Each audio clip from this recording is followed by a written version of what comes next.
È nata spontaneamente, direi proprio da alcune famiglie che hanno scelto di aprire le proprie porte. È una storia di accoglienza riuscita, quella della famiglia siriana da oltre un anno nella comunità di Cornuda. Una storia di lacrime e sangue per una guerra subita e la scelta di lasciare la propria terra per non finire ammazzati brutalmente. Ma non è una storia di barconi e fuggiaschi, di salvagenti rossi e centri di ammassamento.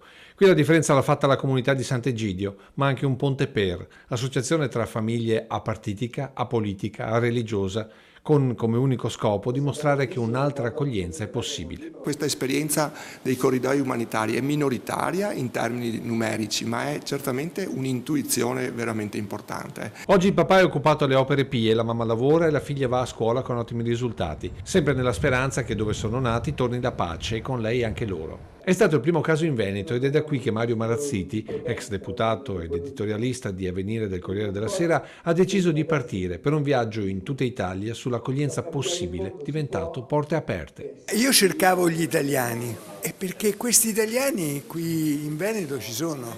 Cornuda sono delle persone che hanno deciso che per rimanere umani bisogna tenere le porte aperte e prendersi carico di qualcuno. E l'altra sera al cinema parrocchiale c'era tutta questa gente che ha deciso di prendersi la responsabilità dell'accoglienza possibile in un territorio troppe volte ferito da quella imposta. La grande chiave dei corridoi umanitari è, primo, è la società civile a farsene carico. Secondo, vengono trovati prima, incontrati prima, le loro storie sono vagliate prima. Chi arriva sono persone che possono essere inserite e integrate in maniera sicura perché già si conoscono.